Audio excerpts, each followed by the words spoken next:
Your thumbnails are the first thing people see when it comes to your content. It's the hook, it's the catch, it's that which entices, and yours suck. How do I know that? Because you clicked on my video. I literally titled it, "Your Thumbnail Sucks, and Here's Why." I'm gonna go ahead and get on to my points, so that way you can use your 30-second attention span for rushing dash cam videos or old Vine compilations.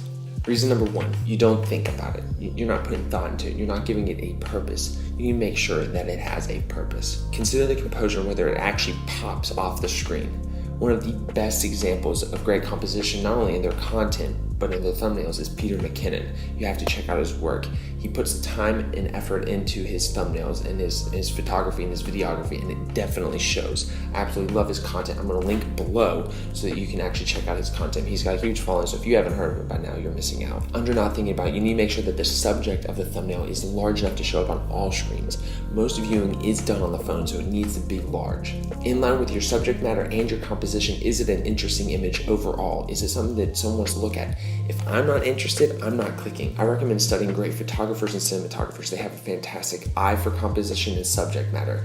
Try to understand why they made the decisions they did in certain framing in different scenarios. This is something you can really up your game in when it comes to thinking about your content and your thumbnails. Reason number two, you don't take enough time on it. Throwing up any old image is not enough. Sit down with Photoshop for a little bit. Take some time, work on it. Maybe throw on a few different adjustment layers. Mask some stuff out. Actually work with your content here. The example you've been seeing play out, it took me about an hour to do. I have a full uncut version of this on my Patreon.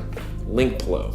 Reason number three is you take too much time on it. We all get to a point on our content that we begin to overthink it. This results in an unnecessary grind that usually becomes counterproductive to what we're trying to achieve. I'm definitely guilty of this. I'm sure you're guilty of this.